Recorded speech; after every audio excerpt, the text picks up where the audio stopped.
gudoomiye ku-xigeenka golaha deegaanka ee degmada Burco ay weheliyaan maareeyaha wakaalada biyaha ee magaalada Burco ayaa maanta si diiran loogu soo dhaweeyay duleedka waqooyiga magaalada Burco iyadoo soo dhaweyntaasi ay ka qayb qaadanayeen maamulka gobolka ka degmada Burco shaqaalaha wakaalada biyaha ee magaalada Burco iyo waliba shaqaalaha dawladda hoose ururka haweenka ee naaw munaasabadaasi soo dhaweynta ayaa waxaa ka hadlay qaar ka mid ah xildhibaanada golaha deegaanka ee degmada Burco simaha barasaabka gobolka Togdheer Maxamed diiriye xayde duqa degmada Burco ustaad Cabdiraxmaan Maxamed Yuusuf Muraade rayaha wakaalada biyaha ee magaalada Burco xogayaha fulinta dawladda hoose iyo waliba gudoomiye ku-xigeenka golaha deegaanka ee degmada Burco waxaana hadaladoodii ka mid ahaa sida tan kolba qofkii reer Burco aynu soo dhaweyno wuxuu inoo soo qabteen aynu la xisaabtamno oo inoo aan maxaa noo istaan waxaynu ugu mahadnaqaynaa ilaaha soo celiyay ayaynu horta ilaahay ugu mahadnaqaynaa waxaa kaloo idinkana muddaa ka maqnaydeen waddanka bil iyo bar baa maqnaydeen magaalada iyo xafiisyadiinii sidii aad kaga tagteen iyo si ka wanaagsan weeyaan tirsan markaa siminaarkii labaad fayskii labaad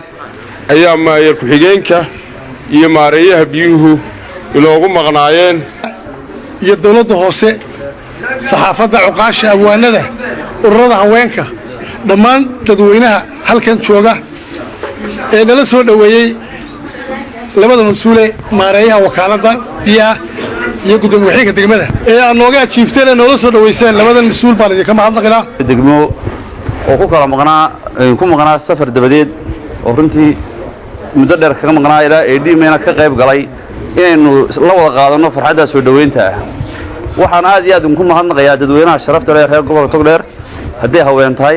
waftigii uu hogaaminayay maayir ku-xigeenka degmada Burco maareeyaha wakaalada biyuhu ka mid ahaa iyagoo inoogu maqnaa waftigaasu shaqo ay ugu baxeen haddii beedankeeda leeyahay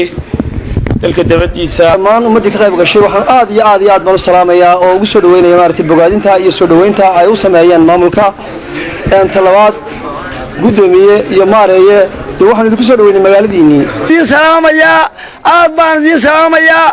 waxaad tihiin madax dalku jecel yahay madax dalka wuxuu ku filan baan uga mahad celinayna halkan mahad celin labaad u marinayaa jaaliyadii reer Soomaaliland ee saddexda wadan aanu tagnay waxaan halkan gaar ahaan uga muujinayaa wakaalada biyaha chairmankii biyaha ee degmada magaalada Turkiga caasimadda labaad ee dalka Finland inuu halkan ugu imanayo oo aynu kala qaadanayno wixii farsamo ah inaynu kala qaadanayno ugala hadalay waxa Ilaahay subxaanahu wa ta'aala loogu mahadnaqo laba shay baan ugu muhiimsanaa labada shay aanu kala hadalay mid biyuhu ahaa waxbarashada waanu la kulanay aad fara badan oo sanitationka runtii wax ka tarayo bariga hore maayirka ay soo saxeexdeen sanadkan dhamaadkiisa